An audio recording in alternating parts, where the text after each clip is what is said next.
മനസ്സേ വ്യാകുലമരുതേ, കരുതാൻ നിനക്കവൻ മനമടുത്തുണ്ട്. മനസ്സേ വ്യാകുലമരുതേ, കരുതാൻ നിനക്കവൻ മനമടുത്തുണ്ട്.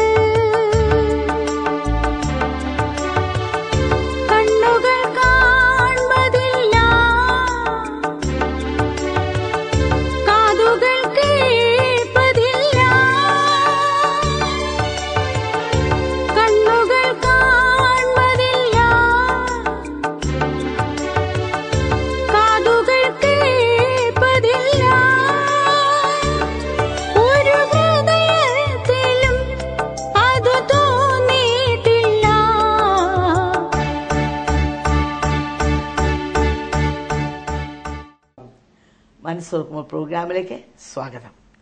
ഇന്ന് ഒരു പ്രാവശ്യം കൂടെ ഈ എപ്പിസോഡിലൂടെ നിങ്ങളുടെ അടുത്ത് കടന്നു വരുവാൻ ദൈവം അവസരം നൽകി. ഒത്തിരി പേര് എന്നെ ഈ നാടുകളിൽ വിളിച്ച് ധൈര്യപ്പെടുത്തുകയും എന്നെ എൻകറേജ് ചെയ്യുകയും ചെയ്യാറുണ്ട്. അത് കേരളത്തിൽ മാത്രമല്ല, ലോകത്തിന് അനേക രാജ്യങ്ങളിൽ നിന്ന് സ്വന്തം മക്കളെ പോലെയാണ് നിങ്ങൾ പലരും എന്നെ വിളിച്ച് ഒരു അമ്മയോട് സംസാരിക്കുന്ന പോലെ സ്നേഹത്തോടെ എന്നെ എൻകറേജ് ചെയ്യുകയും ഈ പ്രോഗ്രാം നിങ്ങൾക്ക് എത്രത്തോളം അനുഗ്രഹമാണെന്ന് എന്നോട് പറയുകയൊക്കെ ചെയ്യാറുണ്ട്. അതിനൊത്തിരി ഒത്തിരി നന്ദിയുണ്ട്. നിങ്ങളുടെ എൻകറേജ്മെൻ്റാണ് എന്നെ പിന്നെയും മുമ്പോട്ട് പോകുവാനായിട്ട് എനിക്ക് ഉത്തേജനവും ഉന്മേഷവും ഒക്കെ നൽകുന്നത്. ഇന്ന് നമ്മുടെ അതിഥിയായിട്ട് കടന്നു വന്നിരിക്കുന്ന ബിന്ദു ജോയിയാണ്. തൻ്റെ ഹസ്ബൻഡ് ജോയി ഈ ഫുഡ് വെയറിൻ്റെ ബിസിനസ്സാണ് അവർക്ക് കോഴിക്കോട്ട്. അങ്ങനെ അവർ ഒരുമിച്ച് കുടുംബമായിട്ട് അവിടെ താമസിച്ച് ബിസിനസ് ചെയ്യുന്നു. അതോടൊപ്പം കർത്താവിൻ്റെ സാക്ഷികളായി ജീവിക്കുന്നു. ഇനി ബിന്ദുവിൻ്റെ നാവിൽ തന്നെ തൻ്റെ അനുഭവങ്ങൾ നമുക്ക് ശ്രമിക്കാവുന്ന. എൻ്റെ പേര് ബിന്ദു, ആൻറ്റി പറഞ്ഞല്ലോ. എൻ്റെ ജന്മസ്ഥലം എറണാകുളം പട്ടണത്തിലായിരുന്നു. ഞങ്ങൾ 4 മക്കളായിരുന്നു. ഞാൻ ഏറ്റവും ഒടുവിലത്തെ മോളാണ്. അതിനിടയിൽ തന്നെ ദൈവം അത്ഭുതകരമായി നടത്തിയ സാക്ഷ്യത്തെക്കുറിച്ച് പറയുവാനാണല്ലോ ഞാനിവിടെ കടന്നു വന്നിരിക്കുന്നത്. ഞങ്ങൾ എൻ്റെ ജന്മസമയത്ത് തന്നെ വളരെ കഷ്ടതയിലൂടെയാണ് ഞങ്ങൾ വളർന്നു വന്നത്. എൻ്റെ 10 വയസ്സായപ്പോൾ എൻ്റെ പിതാവ് ഈ ലോകത്തുനിന്ന് മാറ്റപ്പെട്ടു. പിന്നെ എൻ്റെ മൂത്ത ജ്യേഷ്ഠൻ്റെ കൂടെയാണ് ഞാൻ ജീവിച്ചു വളർന്നു വന്നത്. അവിടെ നിന്ന് തന്നെ ഞാൻ എൻ്റെ 14ാമത്തെ വയസ്സിൽ ദൈവത്തിന് എൻ്റെ ഹൃദയത്തെ കൊടുക്കുവാനായിട്ട് ഇടയായി. എന്തായിരുന്നു സന്ദർഭം ഉണ്ടായത്? ഒരു മീറ്റിംഗിലേക്ക് പെട്ടെന്ന് കടന്നു ചെന്നപ്പോൾ അവിടെ കണ്ടുവരുന്ന അനുഭവങ്ങളെ കുറിച്ച് കണ്ടപ്പോഴാണ് ഞാൻ എൻ്റെ ഹൃദയം ദൈവത്തിന് കൊടുക്കുവാനായിട്ട് ഇടയായത്. അതിനുശേഷം കോഴിക്കോടിന്റെ ദേശത്തേക്ക് എന്നെ വിവാഹം കഴിച്ചയച്ചു. പിന്നെ 18 വയസ്സിലായിരുന്നു എൻ്റെ വിവാഹം. എന്നാ വരെ പഠിച്ചു ബിന്ദു? ഞാൻ പ്രീ ഡിഗ്രി വരെ പഠിച്ചു. അത് കഴിഞ്ഞപ്പോൾ വിവാഹം കഴിഞ്ഞു. അതിനുശേഷം കോഴിക്കോടിന്റെ ദേശത്തായിരുന്നു. സാധാരണ സ്ത്രീകൾക്ക് ഉണ്ടാകുന്നതുപോലെ തന്നെ ഞാൻ 6 മാസമായപ്പോൾ പ്രഗ്നന്റ് ആയി. അത് പക്ഷേ 2 മാസം കഴിഞ്ഞപ്പോൾ അത് അബോർഷൻ ആകുവാനായിട്ട് ഇടയായി. ആ സമയത്ത് TNC ചെയ്ത സമയത്ത് എന്റെ യൂട്രസിനകത്ത് ചെറിയൊരു കംപ്ലൈന്റ് വരുവാനായിട്ട് ഇടയായി. പക്ഷെ അത് ഞങ്ങൾ അറിഞ്ഞിരുന്നില്ല. കുറച്ച് നാളുകൾക്ക് ശേഷം എനിക്ക് വയറുവേദന എന്ന് പറയുന്ന രോഗം എനിക്ക് കാണുവാനായിട്ട് ഇടയായി. പലവിധ ആശുപത്രികളിൽ കയറി ചെന്നും ഞാൻ ഇതിനു വേണ്ടി ട്രീറ്റ്മെന്റ് ചെയ്തു. പക്ഷെ അവർക്കൊന്നും ഈ അസുഖം മനസ്സിലാകുവാനായിട്ട് ഇടയായില്ല. അങ്ങനെ ഇരിക്കെ ഞങ്ങൾ സഞ്ജീവിനി ഹോസ്പിറ്റൽ കടന്നു വന്നപ്പോൾ അവിടുത്തെ ഡോക്ടേഴ്സ് എന്നോട് പറഞ്ഞു, ഇത് യൂട്രസിനകത്തുണ്ടാവുന്ന ഒരു പഴുപ്പ് മൂലമാണ് ഈ വേദന ഉണ്ടാകുന്നത്. യൂട്രസ് ഫുള്ളായി പഴുപ്പ് നിറഞ്ഞിരിക്കുന്നു. അതുകൊണ്ട് തന്നെ ഈ ഒരു കുഞ്ഞിനെ ലഭിക്കുവാനായിട്ട് നിങ്ങൾക്ക് സാധ്യമല്ല. യൂട്രസ് റിമൂവ് ചെയ്യുന്ന കണ്ടീഷനാണ് ഇപ്പോൾ നിൽക്കുന്നതെന്ന് പറയുവാനായിട്ട് ഇടയായി. ഞങ്ങൾ വളരെയധികം നിങ്ങൾ അറിഞ്ഞിരുന്നേ ഇല്ല നേരത്തെ വയറുവേദനയായിരുന്നു, പക്ഷെ അറിഞ്ഞിരുന്നില്ല. ഇതാണ് രോഗം എന്ന് മനസ്സിലായിരുന്നില്ല. അതിനുശേഷം അവിടുത്തെ ട്രീറ്റ്മെന്റുകളെല്ലാം കഴിഞ്ഞു. എനിക്ക് പൂർണ്ണമായി സൗഖ്യം ലഭിച്ചു. പക്ഷെ അതിനുശേഷവും കുഞ്ഞുങ്ങളുണ്ടായിരുന്നില്ല. വീണ്ടും എനിക്ക് റിപ്പീറ്റ് ചെയ്ത് ഈ രോഗം വരുവാനായിട്ട് ഇടയായി. വീണ്ടും ബിന്ദു പറഞ്ഞത് 14 വയസ്സുള്ളപ്പം യേശുവിന് വേണ്ടി ഹൃദയം കൊടുത്തു. അതെ അല്ലേ? എന്നാലേ ഹൃദയം കൊടുത്തു എങ്കിൽ തന്നെയും ആ ഒരു നിലയിൽ ജീവിച്ചു മുന്നേറാൻ കഴിഞ്ഞില്ല. ഞങ്ങളൊരു നാമധേയ ക്രിസ്ത്യാനികളായിരുന്നു. ഞങ്ങൾ ജാക്കബറ്റ് വിശ്വാസിയായിരുന്നു. അതുകൊണ്ട് തന്നെ ആ ഒരു രീതിയിലുള്ള മുൻപോട്ടുള്ള പോക്ക് ഞങ്ങൾക്കുണ്ടായിരുന്നില്ല. എങ്കിലും പള്ളിഭക്തരായി തന്നെ ജീവിച്ചുകൊണ്ടേയിരുന്നു. ഓക്കെ. എന്നാൽ ഈ പള്ളിഭക്തർ എന്നുള്ളതിലല്ല, നാം യേശുവിനെ ഹൃദയത്തിലേക്ക് സ്വീകരിക്കുമ്പോൾ ആ കർത്താവിന് വേണ്ടി ബലം കായ്ക്കുന്ന അവസ്ഥയിലേക്ക് വരണം, അല്ലേ? ആത്മീയമായിട്ട് നമ്മൾ കർത്താവിനോട് അടുത്ത് മുന്നേറാൻ കഴിയാതെ വരുമ്പോഴാണ് ജീവിതത്തിൽ ഓരോ മുഖാന്തരങ്ങൾ ഉണ്ടാകുന്നത്. അപ്പൊ ഇതൊരു മുഖാന്തരമായിരുന്നു. എന്നാൽ അത് കഴിഞ്ഞു. പിന്നെ ബിന്ദുവിന് എന്ത് സംഭവിച്ചു? അതിനുശേഷം വീണ്ടും ഞങ്ങൾ ട്രീറ്റ്മെന്റിന് പോയി. വീണ്ടും ഈ രോഗം തന്നെ കടന്നു വന്നിരുന്നു. പക്ഷെ എന്നോട് ഡോക്ടർ പറഞ്ഞത് ഇനി നിങ്ങൾക്ക് കുഞ്ഞുങ്ങൾ ഉണ്ടാവാൻ സാധിക്കുകയില്ല എന്ന് തന്നെയായിരുന്നു. അത് കേട്ടപ്പോൾ വളരെയധികം വേദന ഞങ്ങളുടെ ജീവിതത്തിൽ ഉണ്ടായിരുന്നു. അതിനുശേഷം ഞങ്ങൾ ഡിവൈൻ ധ്യാന കേന്ദ്രത്തിൽ ധ്യാനം കൂടുവാനായി പോയി. അവിടെ നിന്നും കടന്നു വന്നു. അപ്പോഴും മനസ്സിനൊരു പ്രയാസമായിരുന്നു. കുട്ടികൾ ഇനി ഉണ്ടാവുകയില്ലല്ലോ എന്നുള്ള പ്രയാസമായിരുന്നു. അങ്ങനെ ഞങ്ങൾ ഒരു കുഞ്ഞിനെ ദത്തെടുക്കുവാനായിട്ട് ആഗ്രഹിക്കുകയും ചെയ്തു. അങ്ങനെ പ്രാർത്ഥിച്ചുകൊണ്ടിരിക്കുന്ന സമയത്ത് ഞാൻ പ്രഗ്നന്റ് ആയി. ആ പ്രഗ്നന്റ് ആയി കഴിഞ്ഞു. എനിക്ക് 2 മക്കളെ ദൈവം ദാനമായിട്ട് തന്നു. ഒരു മോളും ഒരു മോനെ എനിക്ക് ദൈവം ദാനമായി തന്നു. പക്ഷെ ഇതെല്ലാം തന്നപ്പോൾ തന്നെയും ഈ തന്ന ദൈവത്തെ മറന്നുകൊണ്ട് കുടുംബജീവിതം നയിച്ചുകൊണ്ട് ഞങ്ങൾ മുന്നോട്ട് പോകുവാനായിട്ട് ഇടയായി. അപ്പൊ യഥാർത്ഥമായ യേശു ഹൃദയത്തിൽ വന്നതിന്റെ ആ ഒരു വളർച്ച ജീവിതത്തിലില്ലായിരുന്നു, അല്ലേ?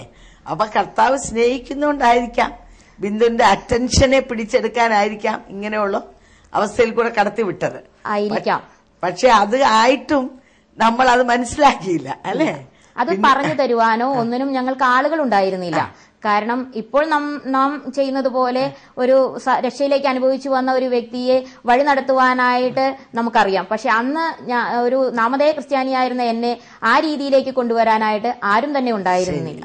എന്നിട്ട് പറഞ്ഞാട്ടെ. അതിനുശേഷം ഈ കുഞ്ഞുങ്ങളുമെല്ലാമായി ഞങ്ങൾ സുഖകരമായി ജീവിതം നയിച്ചു പോകുന്നു. അതിന്റെ ഇടയിൽ തന്നെയായിരുന്നു എന്റെ കാലിൽ ചെറിയൊരു പരു വന്നു. ആ പരുവിന് വേണ്ടി ഞങ്ങൾ ട്രീറ്റ് ചെയ്യുവാനായിട്ട് തുടങ്ങി. ആ ട്രീറ്റ് ചെയ്തപ്പോൾ അത് ശരീരം ആസകലം അലർജിയുടെ രൂപത്തിൽ അത് വ്യാപിക്കുവാനായിട്ട് ഇടയായി. വളരെയധികം പ്രയാസപ്പെട്ടു. കാരണം ചെറിയ മോനായിരുന്നു, ഒരു 6 മാസം പ്രായമേ ഉണ്ടായിരുന്നുള്ളൂ. ആ സമയത്ത് അവനെ എടുക്കുവാനോ അവനൊന്ന് പാല് കൊടുക്കുവാനോ ഒന്നും കഴിയാത്ത രീതിയിൽ ഈ അലർജി എന്നെ വളരെയധികം ഭാരപ്പെട്ടു. എന്റെ നെറുകം മുതൽ കാലിന്റെ പാദം വരെ ഈ അലർജിയാൽ ഞാൻ വളരെയധികം ഭാരപ്പെട്ടുകൊണ്ടിരുന്ന ഒരു സമയമായിരുന്നു. ഒന്നും ചെയ്യുവാനായിട്ട് സാധിക്കുമായിരുന്നില്ല. തുടർന്ന് പല സ്കിൻ സ്പെഷ്യലിസ്റ്റുകളെയും ഞങ്ങൾ കാണിച്ചിരുന്നു. എങ്കിൽ അത്ഭുതകരമായി ദൈവം അതിൽ നിന്നെല്ലാം ഞങ്ങളെ പോക്കുവഴികളെ തന്ന് വഴി നടത്തി. പക്ഷെ ഒരു രോഗത്തിന് ഞങ്ങൾ ചികിത്സിച്ചുകൊണ്ടിരിക്കുമ്പോൾ തന്നെ മറ്റൊരു രോഗം അതിശക്തമായി തന്നെ ശരീരത്തിൽ കടന്നു വരുവാനായിട്ടിടയായി. തുടർന്ന് എനിക്ക് വീണ്ടും വയറുവേദന ആരംഭിച്ചു. ഞങ്ങൾ ചെന്ന് ടെസ്റ്റ് ചെയ്ത സമയത്ത് എന്നോട് ഇപ്രകാരം പറയുവാനായിട്ടിടയായി, ഞങ്ങളുടെ കിഡ്നിക്ക് ഒരു ക്രാച്ച് വീണിട്ടുണ്ട്, അതിന്റെ ഇൻഫെക്ഷനും പെയിനുമാണ് ഇപ്പോൾ വന്നുകൊണ്ടിരിക്കുന്നത് എന്ന് പറയുവാനായിട്ട് ഇടയായി. എങ്കിലും അവരെന്നോട് ചോദിച്ചത് ഇപ്രകാരമാണ്, എവിടെയെങ്കിലും വീഴുവാനായിട്ട് ഇടയായിട്ടുണ്ടോ എന്ന് എന്നോട് ഇപ്രകാരം ചോദിച്ചു. അപ്പോൾ എനിക്ക് ഓർമ്മ വന്നു, ഞാനൊന്ന് വീഴുവാനായിട്ട് ഇടയായിട്ടുണ്ടായിരുന്നു. എന്റെ ഒരു സൈഡ് ഭാഗം ഒരു സൈഡിൽ ചെന്ന് ഇടിക്കുവാനായിട്ട് ഇടയായി. അതിന് ഗ്യാസ് സിലിണ്ടറിന്റെ മുകളിലായിരുന്നു ഇടിക്കുവാനായിട്ട് ഇടയായത്. പെട്ടെന്ന് കാല് സ്ലിപ്പ് ചെയ്ത് വീണതായിരുന്നു. അങ്ങനെ ആ വേദന എന്റെ ജീവിതത്തിൽ പല രീതിയിലായിട്ട് മാറുവാനായിട്ടിടയായി. ആ ഒരു മാസം എനിക്ക് ട്രീറ്റ്മെന്റ് ചെയ്ത് സൗഖ്യം കിട്ടിയാൽ തന്നെയും വീണ്ടും അടുത്ത മന്തിലിൽ തന്നെ അത് വേദന പൂർണ്ണമായ ശക്തിയായി തന്നെ വന്നുകൊണ്ടിരുന്നു. അങ്ങനെ എപ്പോഴും പകുതി സമയവും ഹോസ്പിറ്റലിലും വീട്ടിലുമായി മാറി മാറി കയറിക്കൊണ്ടിരിക്കുന്ന ഒരു അവസ്ഥ എന്റെ ജീവിതത്തിൽ ആ സമയങ്ങളിൽ കടന്നു വന്നു. പൂർണ്ണമായി ഒരു സൗഖ്യം എന്ന് സുഖമായൊരു കുടുംബജീവിതം നയിക്കുമ്പോൾ തന്നെയും സന്തോഷവും നിരാശയും ഒപ്പത്തിനൊപ്പം കയറി വരുന്ന ഒരവസ്ഥയായിരുന്നു എന്റെ ജീവിതത്തിൽ ഉണ്ടായിരുന്നത്. അങ്ങനെ നടന്നു പോകുന്ന ഒരു സമയത്തായിരുന്നു പെട്ടെന്ന് തന്നെ എന്റെ കൈകൾക്ക് ചെറിയൊരു വേദന വരുവാനായിട്ടിടയായി. ആ വേദന കൈ ഉയർത്തുവാൻ കഴിയാതെ വണ്ണം, കൈ ഒന്ന് മടക്കുവാൻ കഴിയാതെ വണ്ണം വളരെ ശക്തമായിക്കൊണ്ടേയിരുന്നു. പലപ്പോഴും അത് പല ചെറിയ നീർവീർക്കമാണെന്നെല്ലാം വിചാരിച്ചുകൊണ്ട് അത് തള്ളി നീക്കുവാനായിട്ട് ഞാൻ ശ്രമിച്ചു. പക്ഷേ എന്റെ കൈ തീരെ ഉയർത്തുവാൻ സാധിക്കാത്ത വണ്ണം അത് വളരെ കഠിനമായി മാറിക്കൊണ്ടേയിരുന്നു. എന്റെ കൈ പുറകോട്ട് വെക്കുവാനോ ഒന്ന് ഉയർത്തുവാനോ, നമ്മൾ സ്ത്രീകളായതുകൊണ്ട് വീട്ടിലെ ജോലികൾ ചെയ്യുവാനോ ഒന്നും സാധിക്കാത്തൊരു രീതിയിലേക്ക് അത് മാറി മാറി വരുവാനായിട്ടിടയായി. എന്റെ കൈ അമർത്തി പിടിച്ചുകൊണ്ട് ഒന്നും ചെയ്യുവാൻ കഴിയാത്തൊരു രീതിയിലേക്ക് ഞാൻ മാറി മാറി വന്നു. അങ്ങനെ ഇരിക്കുമ്പോൾ ഞാൻ പലവിധ വൈദ്യന്മാരെയും കാണിക്കുവാനായിട്ടിടയായി. ആയുർവേദത്തിലും മർമ്മചികിത്സയിലും യുനാനിയിലും എല്ലാ രീതിയിലും ഞാൻ കടന്നുപോയി. കിഴിയെല്ലാം അവർ പിടിച്ചുവെങ്കിൽ തന്നെയും ഈ രോഗത്തിന് വേണ്ടി ചികിത്സിക്കുമ്പോൾ അതിശക്തമായി തന്നെ വീണ്ടും അത് കടന്നു വരുന്ന രീതിയിലേക്ക് പൂർവാധികം ശക്തി പ്രാപിച്ചുകൊണ്ട് വരുന്ന ഒരു അവസ്ഥയിലേക്ക് മാറുവാനായിട്ടിടയായി. അപ്പൊ അലോപ്പതി, ഹോമിയോപ്പതി, ആയുർവേദവും എല്ലാം ചെയ്തു. ഇതിൽ നിന്നും എനിക്ക് സൗഖ്യം ലഭിക്കുവാനായിട്ട് ഇടയായില്ല. മരുന്ന് ചെയ്യുമ്പോൾ അല്പം ഒരു ആശ്വാസം ലഭിക്കുമ്പോൾ തന്നെ അത് കൂടുതൽ ശക്തിയായി തന്നെ അത് തിരിച്ചു വരികയും ചെയ്യുമായിരുന്നു. അങ്ങനെ ഞാൻ കോഴിക്കോടുള്ള ദേശത്ത് ഒരു വലിയ ഹോസ്പിറ്റലിലേക്ക് ഞാൻ കടന്നു ചെല്ലുവാനായിട്ട് ഇടയായി. അപ്പം ഈ ദിവസങ്ങളിൽ എത്ര നാൾ ഇങ്ങനെ രോഗത്തിൽ കൂടെ കടന്നു പോകേണ്ടി വന്നു? 1.5 വർഷത്തോളം. അപ്പം ആ സമയങ്ങളിൽ ബിന്ദുവിന്റെ മാനസികാവസ്ഥ എന്തായിരുന്നു? വളരെയധികം നിരാശയായിരുന്നു. കാരണം ഒന്ന് കുഞ്ഞുങ്ങളെ എടുക്കുവാൻ കഴിയാതെ വണ്ണം കഴിഞ്ഞിരുന്നില്ല. ഒന്ന് അവർക്ക് ചോറ് കൊടുക്കാനായിട്ട് സാധിക്കുമായിരുന്നില്ല. അവരെ ഒന്ന് മടിയിലിരുത്തുവാനായിട്ട് ഒന്ന് കളിപ്പിക്കുവാനോ ഒന്നും സാധിക്കുമായിരുന്നില്ല. എന്ത് പ്രായം ഉണ്ടായിരുന്നു കുഞ്ഞുങ്ങൾക്ക്? കുഞ്ഞുങ്ങൾക്ക് മോൾക്ക് 5 വയസ്സും മോന് 3 വയസ്സും പ്രായമായിരുന്നു. ആ സമയത്ത് ഞാൻ ഇതുപോലെ ഹോസ്പിറ്റലിൽ കടന്നു ചെന്നു. അവിടെ ചെന്ന് അവിടുത്തെ ഓർത്തോനെ ആദ്യം കണ്ടു. അവർ ന്യൂറോളജിക്ക് എഴുതി കൊടുത്തു. ന്യൂറോളജി ഡോക്ടർ എന്നോട് അവിടെ ചെന്ന് കഴിഞ്ഞപ്പോൾ എന്നെ ടെസ്റ്റ് ചെയ്തിട്ട് ഇപ്രകാരം അവർ ടെസ്റ്റ് ചെയ്തു. അവരൊരു മുട്ടുസൂചി എടുത്ത് വിരലുകളിൽ കുത്തുവാനായിട്ട് തുടങ്ങി. പക്ഷെ എനിക്ക് യാതൊരുവിധ വേദനയും അനുഭവപ്പെട്ടില്ല. എന്റെ കൈ സാധാരണ രീതിയിൽ നിന്നും വിഭിന്നമായി മരവിച്ചുകൊണ്ടേയിരുന്നു. കാരണം എനിക്ക് സ്പർശന ശക്തിയെല്ലാം നഷ്ടപ്പെട്ടിരുന്നു. എന്റെ വലത് കരം ഉയർത്തുവാനായിട്ട് സാധിച്ചിരുന്നില്ല. എന്നെ ബ്ലഡ് കോട്ട് ചെയ്തുകൊണ്ടിരുന്നതുകൊണ്ട് എന്റെ കൈകളിലെ ഞരമ്പുകളെല്ലാം തടിച്ചു പൊങ്ങുവാനായിട്ട് തുടങ്ങി. ഉദാഹരണം പറയുവാണെങ്കിൽ ഒരു പയർ ഇരിക്കുന്നത് എങ്ങനെയാണോ അതുപോലെ എന്റെ ഞരമ്പുകളെല്ലാം മണിമണിയായി കട്ട പിടിക്കുന്നത് ഞാൻ കണ്ടു. എന്റെ കഴുത്ത് തിരിക്കുവാനായിട്ട് സാധിക്കുമായിരുന്നില്ല. ഈ ബ്ലഡ് കോട്ട് ചെയ്തതുകൊണ്ട് തന്നെ എന്റെ ഒരു കേൾവി ശക്തി നഷ്ടപ്പെടുവാനായിട്ട് തുടങ്ങി. എന്റെ കണ്ണിന്റെ കാഴ്ചയും മങ്ങിക്കൊണ്ടിരുന്നു. ഓരോ ദിവസവും ഇങ്ങനെ താഴോട്ട് പോവുക. അതെ. അവിടുത്തെ ഡോക്ടേഴ്സ് എന്നോട് പറഞ്ഞത് ഇത് സെർവിക്കൽ സ്പോണ്ടിലൈറ്റിസ് എന്ന് പറയുന്ന രോഗമാണ്. ഈ രോഗത്തിന് ചികിത്സയൊന്നും ഇതുവരെ കണ്ടുപിടിച്ചിട്ടില്ല.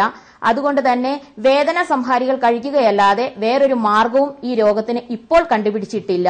പിന്നെ അവരെന്നോട് പറഞ്ഞത് നമുക്ക് എക്സസൈസ് എല്ലാം ചെയ്തു നോക്കാം, അതിൽ നിന്ന് ചിലപ്പോൾ ഒരു ആശ്വാസം ലഭിക്കുമായിരിക്കും എന്ന് മാത്രമാണ് അവർക്കുണ്ടായിരുന്ന ഉത്തരം. അതുകൊണ്ട് വളരെ നിരാശപ്പെട്ട് ഞാൻ ഭവനത്തിലേക്ക് കടന്നു വന്നു. കാരണം എന്നോട് വൈദ്യശാസ്ത്രം ഇപ്രകാരം പറഞ്ഞു, ഏകദേശം ഇപ്പോൾ ഒരു കൈയിനും ഒരു കാലിനും സ്വാധീനശക്തി നഷ്ടപ്പെട്ടുകൊണ്ടിരിക്കുകയാണ്. ഇനി അധികം കഴിയും മുന്നേ തന്നെ ഏകദേശം 2 വർഷം കഴിയുമ്പോഴത്തേക്കും നിങ്ങൾ ഒരു ബെഡ് പേഷ്യന്റായി മാറിക്കൊണ്ടിരിക്കുകയാണെന്നുള്ള സത്യം അവരെന്നോട് തുറന്നു പറയുവാനായിട്ടിടയായി. കാരണം എന്റെ കൈവിരലുകളെല്ലാം ചുരുളുവാൻ തുടങ്ങി. എനിക്ക് വളരെയധികം നിരാശ തോന്നി. ഞാൻ ഭവനത്തിൽ വന്നിരുന്ന് ഇപ്രകാരം കരയുവാനായി തുടങ്ങി. കാരണം ഞാൻ പഠിക്കുന്ന കാലത്ത് നാം കേട്ടിട്ടുണ്ട് കൈവിരലുകളെ സ്പർശനശക്തി നഷ്ടപ്പെടുന്നത് കുഷ്ഠരോഗത്തിന്റെ ആരംഭമാണെന്ന് ഞാൻ ചെറുപ്പകാലത്തിൽ പഠിച്ചിരുന്നത് കൊണ്ട് എന്റെ അസുഖം കുഷ്ഠരോഗമായി മാറുകയാണോ എന്ന ഭയം എന്റെ ഉള്ളിൽ വല്ലാതെ നിരാശയിലേക്ക് വന്നു. കാരണം ഒരു കുഷ്ഠരോഗിയും ഭവനത്തിലെടുക്കുന്ന ഒരവസ്ഥ ഉണ്ടായിട്ടില്ലല്ലോ. അതുകൊണ്ട് തന്നെ എനിക്ക് വന്നിരിക്കുന്ന ഈ അസുഖം കുഷ്ഠരോഗമാണോ ദൈവമേ എന്ന് ഞാൻ നിലവിളിച്ച് ദൈവസ്ഥാനത്തിൽ കരയുവാനായിട്ട് അന്നേ ദിവസം ഇടയായി. വളരെ നിരാശയായിരുന്നു. കാരണം എന്റെ ജീവിതം 2 വർഷം കഴിഞ്ഞാൽ ഈ ഭൂമിയിൽ നിന്ന് മാറ്റപ്പെട്ടു പോകുമല്ലോ. പിന്നെ എന്റെ കുഞ്ഞുങ്ങളുടെ സ്ഥിതി എന്തായി തീരും എന്നുള്ള അവസ്ഥ എന്നെ വല്ലാതെ ഭരിച്ചിരുന്നു. കാരണം ഇനി മുന്നോട്ടൊരു ജീവിതമില്ലെന്ന യാഥാർത്ഥ്യം എന്റെ മുന്നിൽ യാഥാർത്ഥ്യമായി തന്നെ മുന്നിൽ നിന്നുകൊണ്ടേയിരുന്നു. അപ്പം മുമ്പോട്ട് നോക്കിയാൽ യാതൊരു ആശയ്ക്കും വകയില്ല. ഞങ്ങളെ കേൾക്കുന്ന പ്രേക്ഷകരോട് എനിക്ക് പറയാനുള്ള ഇതാണ്, ബിന്ദു പറഞ്ഞ ഇതേ അവസ്ഥയിൽ കടന്നു പോകുന്ന അനേകം ഞങ്ങളെ ശ്രമിക്കുന്നുണ്ടായിരിക്കാം. മുമ്പോട്ട് നോക്കിയാൽ കൂരിരുട്ട് മാത്രം, ആശയ്ക്ക് യാതൊരു വകയുമില്ല. ഡോക്ടർമാർ കൈമലർത്തി കാണിക്കുന്നു, ഈ രോഗത്തിന് ചികിത്സയില്ല, ഞങ്ങൾക്കൊന്നും സഹായിപ്പാൻ കഴിവില്ല എന്ന് കൈമലർത്തി കാണിക്കുമ്പോൾ എന്ത് ചെയ്യണം എന്ന് പകച്ചു നിൽക്കുന്ന വ്യക്തിയായിരിക്കാം നിങ്ങൾ. ഇവിടെ നിങ്ങൾ ബിന്ദുവിനെ കേട്ടുകൊണ്ടിരിക്കുകയാണ്. ഇന്ന് ആരോഗ്യവതിയായി നിങ്ങളോട് സംസാരിച്ചുകൊണ്ടിരിക്കുന്ന ഒരു ജീവിതം. അതുകൊണ്ട് നിങ്ങൾ ഒരിക്കലും നിരാശപ്പെട്ട് നിങ്ങളുടെ ആശ നഷ്ടപ്പെട്ടു പോകരുത്. ഒരുവൻ ജീവിക്കുന്നുണ്ട്, അതുകൊണ്ട് നമുക്ക് പ്രതീക്ഷയ്ക്ക് വകയുണ്ട്. തൻ്റെ ജീവിതത്തിൽ വളരെയധികം നിരാശപ്പെട്ട് തളർന്ന് കുഞ്ഞുങ്ങളെ എടുക്കാൻ നിർവാഹമില്ല, വീട്ടിലെ ജോലികൾ ചെയ്യുവാൻ നിർവാഹമില്ല, കൈ ചുരുണ്ടു പോകുന്നു, കാലിന്റെ ശേഷി നഷ്ടപ്പെടുന്നു, കണ്ണിന്റെ കാഴ്ച പോയിപ്പോകുന്നു, ചെവിക്ക് കേൾവി ഇല്ലാതെ പോകുന്നു, നമുക്ക് ചിന്തിക്കാവുന്നേ ഉള്ളൂ അല്ലേ? അതുപോലെ കടന്നു പോകുന്ന വ്യക്തിയായിരിക്കാം. നിങ്ങളുടെ രോഗം മറ്റു വല്ലതുമായിരിക്കാം.